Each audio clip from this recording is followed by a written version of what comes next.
Tes tes. Halo bre, jumpa lagi di Wong Kampung Channel. Sebelum kita bahas film, terima kasih untuk kalian semua yang sudah mendukung channel ini. Dan semoga channel ini bisa terus berkembang agar tetap bisa memberikan hiburan. Oke, video kali ini kita akan kembali ke dunia pergangsteran. Namun menariknya dalam film ini, bos gangster harus berhadapan dengan orang misterius yang brutal atau yang biasa disebut psikopat. Akibat serangan psikopat itu juga, sang bos gangster harus kehilangan kepercayaan dari para investornya karena dianggap kehormatannya telah hilang. Di balik itu semua, ada anggota kepolisian yang juga sedang memburu orang misterius itu.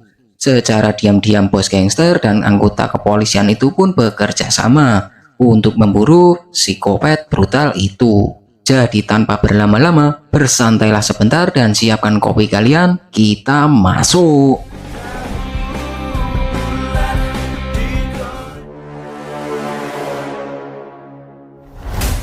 Film dibuka dengan memperlihatkan suasana malam di salah satu kota di Korea, di mana malam itu terlihat seseorang yang dengan sengaja menabrakkan mobilnya pada pengendara lainnya.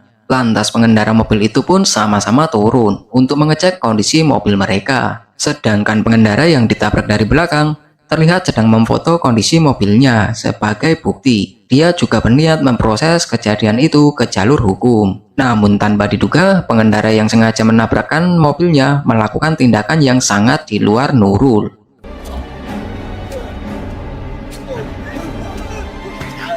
Lanjut ke esokan harinya, kita diperlihatkan seorang polisi yang bernama Taesuk, di mana dia sedang memeriksa suatu tindak kejahatan yang tidak lain adalah pembunuhan brutal itu. Di sana Taesuk mendapatkan banyak bukti atas peristiwa itu. Salah satunya bekas tabrakan bagian mobil itu sendiri, bre.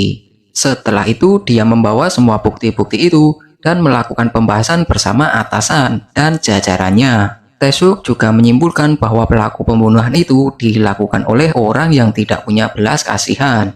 Dia juga berkata mungkin pembunuh itu seorang psikopat. Bahkan mungkin orang misterius itu adalah pelaku di balik beberapa kasus sebelumnya, bre. Karena ditemukan kesamaan bukti di setiap kasusnya. Tapi di sana sang atasan tidak percaya dengan perkataan Taesuk. Sang atasan justru berkata jika Taesuk mengarang cerita. Dan parahnya lagi, Taesuk juga dibilang cari muka agar bisa naik jabatan, bre. Lah. Terlepas dari hal itu, di sisi lain kita diperlihatkan dua bos gangster terbesar di Korea. Di mana mereka sedang bernegosiasi atas pembagian wilayah kekuasaan. Namun di sana diketahui Sang-do mengklaim wilayah yang lebih dibandingkan Dong-su. Sontak asisten Dong-su yang tidak terima dengan hal itu pun mulai protes. Tapi di sana Dong-su mencoba menertibkan asistennya.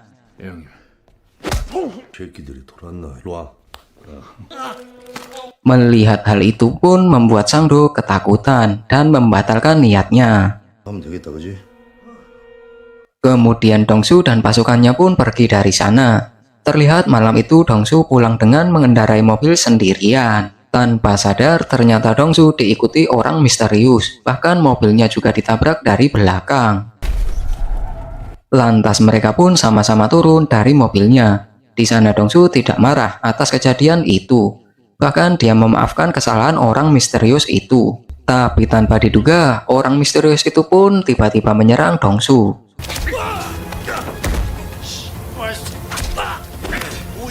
Di sana Dong-su sempat melakukan perlawanan. Namun karena dia mendapat banyak tusukan, akhirnya Dong-su tergeletak. Sedangkan orang misterius itu pun berhasil kabur.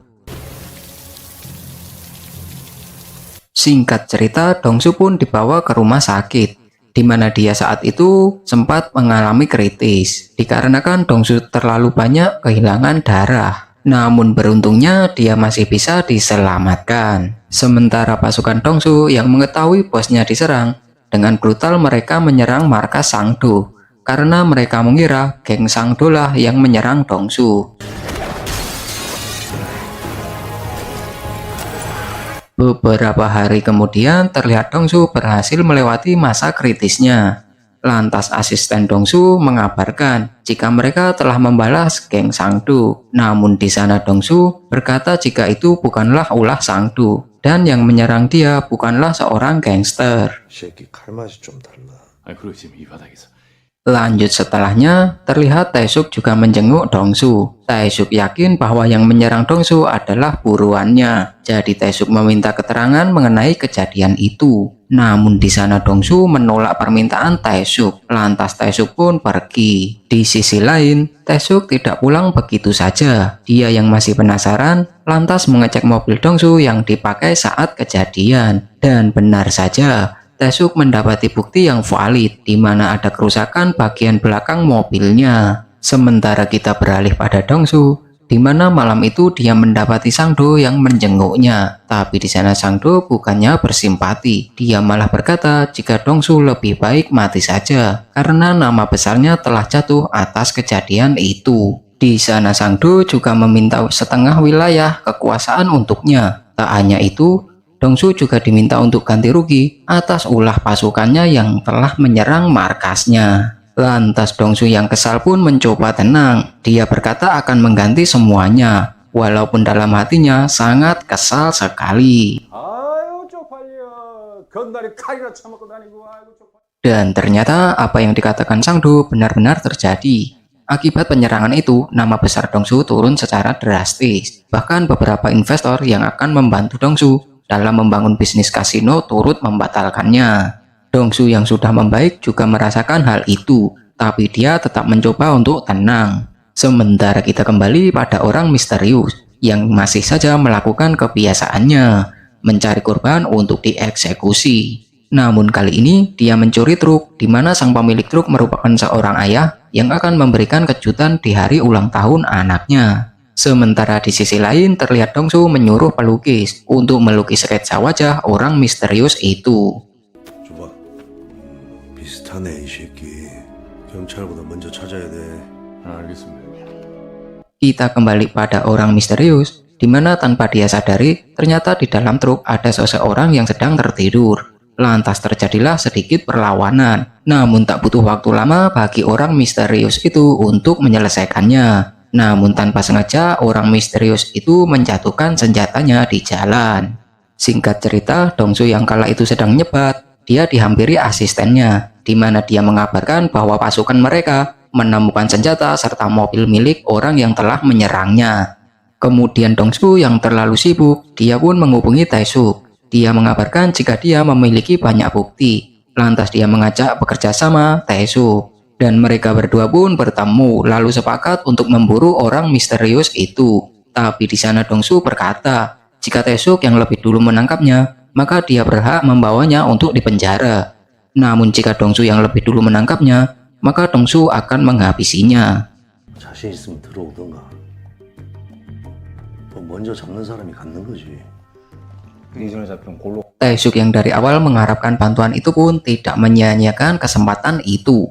Dia langsung membuat tim khusus secara tersembunyi dan memanfaatkan fasilitas dan barang bukti yang diberikan Dongsu. Taesuk pun bergegas menjalankan misinya. Namun Dongsu ternyata menyembunyikan senjata orang misterius itu. Kini dia menyuruh asistennya dan berencana membunuh Sangdo dengan senjata itu, bre.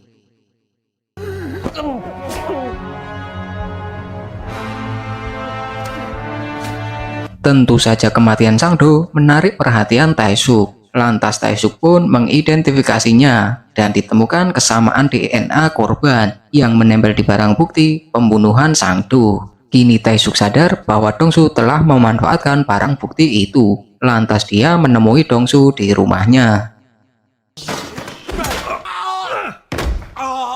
이 또라이 새끼 또 왔네. 아니 누구긴 형님 직원이지. Namun karena Dongsu terlalu kuat bagi Taesuk, dia pun dengan mudah dikalahkan. Di sana Dongsu juga berkata, jika apa yang dia lakukan itu merupakan cara untuk menarik perhatian publik, bahwa orang misterius itu adalah pembunuh brutal yang selama ini dicari. Dan benar saja, esok harinya semua media mengeluarkan berita itu, sekaligus menetapkan jika kasus ini adalah pembunuhan berantai yang selama ini belum terpecahkan. Namun sayangnya, ternyata tim Taesuk tidak dilibatkan dalam kasus ini. Walaupun kasus ini berada dalam wilayah tim Taesuk, karena dianggap tim Taesuk tidak bisa diandalkan. Sementara di sisi lain, kita diperlihatkan Dongsu dengan wajahnya yang tenang. Dia datang untuk bertaksiah atas kematian Sang Du. Hal itu dia lakukan untuk mencari perhatian publik, sekaligus untuk memperbaiki nama besarnya, bre. Adegan beralih pada orang misterius yang tanpa sengaja melihat berita kematian Sang Du, karena di sana terdapat senjatanya dalam pembunuhan itu. Lantas dia yang tidak terima karena memang bukan dia yang melakukannya. Tanpa berlama-lama, dia juga datang bertaksiah. Dengan secari kertas, dia memberikan pesan pada asisten Sang Du bahwa ada pihak lain yang menggunakan senjatanya untuk membunuh bos mereka. Singkat cerita, beberapa hari melakukan identifikasi di mobil orang misterius itu. Akhirnya Dongsu dan Taesuk menemukan bukti yang valid, di mana mereka menemukan bercak darah di sarung kemudi mobil itu. Namun saat mereka akan mengambilnya, tiba-tiba saja terdengar kegaduhan di sana, dan ternyata itu adalah ulah pasukan Sang Du, di mana mereka telah percaya pada pesan orang misterius tempo lalu, bre.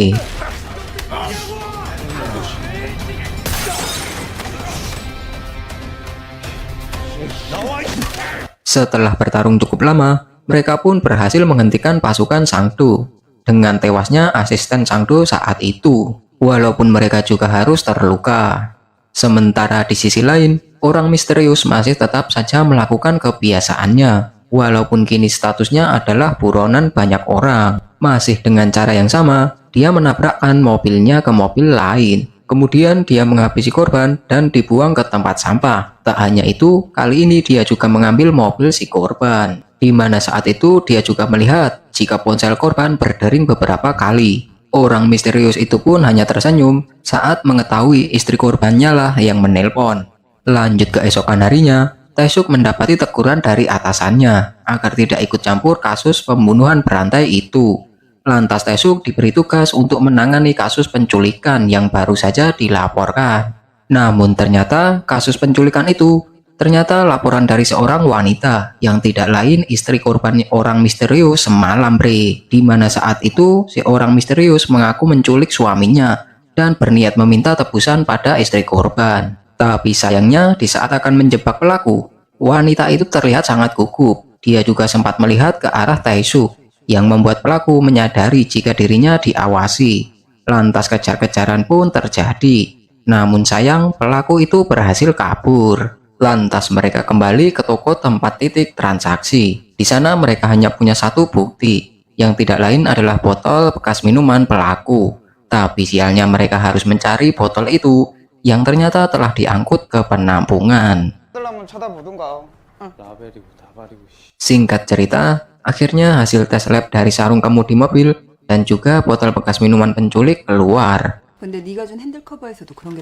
Suatu hal mengejutkan pun terungkap, di mana ternyata hasilnya menunjukkan orang yang sama. Tanpa berlama-lama, Taesuk pun mendatangi alamat pelaku. Tapi di sana Taesuk hanya bisa bertemu dengan ibunya. Dan orang yang dicari sudah lama tidak pulang. Lantas Taesuk meminta izin untuk melihat kamarnya. Beruntungnya Taesuk tidak pulang dengan tangan kosong, di mana saat itu dia menemukan foto keluarga, dan foto itu sangat mirip dengan gambar sketsa yang diberikan Dongsu. Kini Taesuk telah memberi kabar Dongsu, dan dengan semua bukti-bukti yang valid, kini mereka mengerahkan tim mereka untuk mencari pembunuh misterius itu.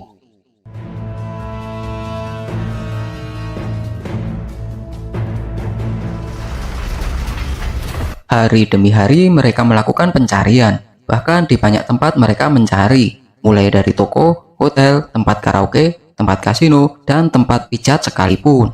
Namun mereka belum juga mendapatkan yang mereka cari. Hingga saat tiba turun hujan, terlihat Dongsu yang sedang menunggu Taesuk.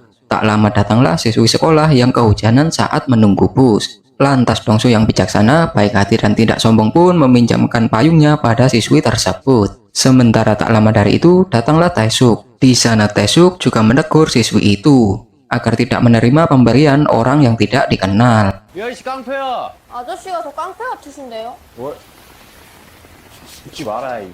Beberapa hari melakukan pencarian, namun belum juga membuahkan hasil. Kini Dongsu dan Taesuk mengadakan jamuan pesta kecil-kecilan. untuk membahas hal itu sekaligus memberi semangat pasukan mereka. Namun di tengah-tengah suasana malam itu, tiba-tiba salah satu saluran televisi menyiarkan berita jika telah terjadi kasus pembunuhan di mana yang membuat mereka kaget, korbannya adalah seorang siswi yang sempat diberikan payung oleh Dongsu. Dongsu yang merasa terhina sekaligus tidak terima pun langsung mengerahkan pasukannya untuk menyisir lokasi pembunuhan itu.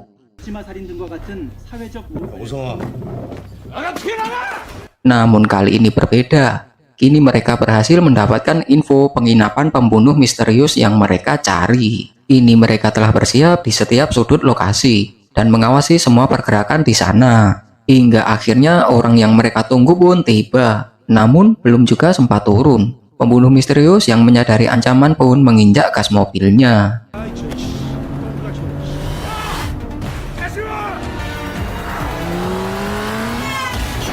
Dongsu yang sudah darah tinggi akhirnya berhasil menghentikan mobil orang itu dengan cara menabraknya. Walaupun mobil Taesuk juga harus ikut tertabrak. Namun sayang sekali, saat mereka menghampiri mobilnya, ternyata buruan mereka telah kabur. Lantas mereka semua melakukan pengejaran menelusuri gang-gang gelap.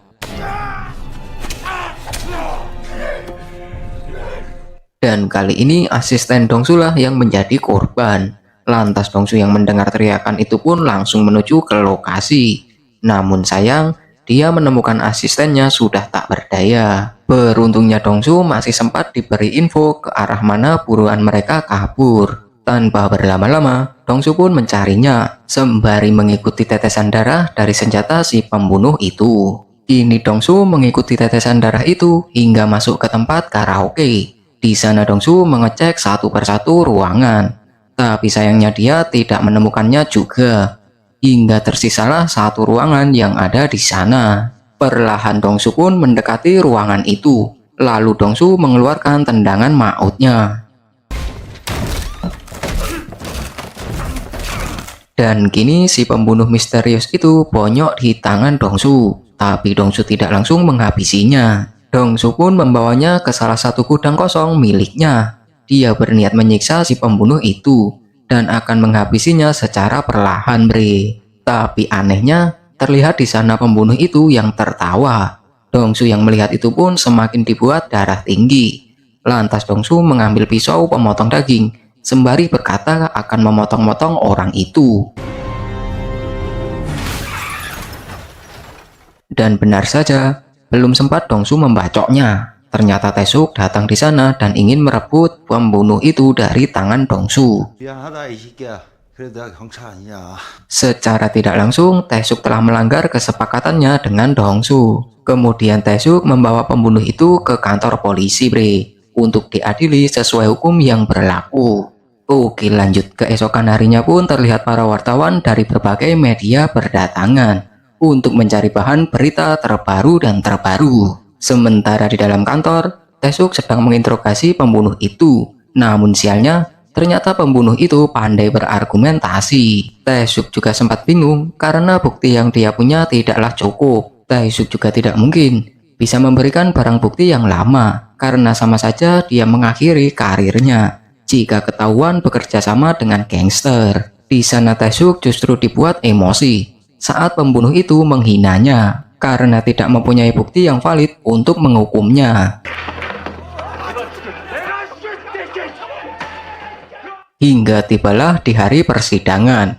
Di sana pembunuh itu selalu beralasan, ditambah dengan kurangnya bukti yang valid, sehingga pembunuh itu sempat divonis tidak bersalah dan akan dibebaskan, bre. Namun tanpa disangka, ternyata Dongsu hadir dalam persidangan itu, yang membuat semua orang terkejut. Kini Dongsu menjadi saksi hidup sekaligus harapan terakhir, di mana sehari sebelum persidangan, ternyata Taesuk menemui Dongsu untuk meminta bantuan. Dongsu yang sangat kecewa pada Taesuk pun sempat menghajarnya, tapi pada akhirnya Dongsu bersedia membantunya dengan satu syarat. Oke, lanjut. Di sana Dongsu memberikan kesaksian jika dia adalah salah satu korban yang selamat. Dongsu juga menunjukkan sketsa wajah pelaku yang menyerangnya. Namun sayangnya, lagi-lagi bukti itu dianggap tidaklah cukup. Hingga Dongsu pun Kemudian Dongsu dengan jelas menceritakan kejadian saat dia diserang. Tak hanya itu, Dongsu juga menjelaskan jika orang yang menyerangnya juga mempunyai luka atas perlawanan Dongsu. 손도 한번 확인해 보세요. 흉터가 많을 겁니다. Hingga akhirnya dengan pengakuan dan bukti itu, kini pembunuh itu dinyatakan bersalah dan dijatuhi hukuman mati. Sementara sehari setelahnya, kita diperlihatkan rombongan mobil polisi yang mengawal tahanan baru. Dan ternyata itu tidak lain adalah Dongsu. Terlihat juga semua napi di sana sangat hormat kepadanya. Dan ternyata itu adalah syarat yang diminta Dongsu pada Tae-suk tempo lalu, di mana Dongsu berniat akan membuat hari-hari si pembunuh itu menjadi buruk. Dan film pun selesai. 사내 셋이 목숨 걸고 게임을 했는데 Jadi seperti itulah alur film yang berjudul The Gangster, The Cop, The Devil. Menurut kalian gimana untuk film ini, bre? Keren? Keren sekali atau keren banget? Silahkan tulis di kolom komentar. Sekian, terima kasih. Sampai jumpa di video selanjutnya.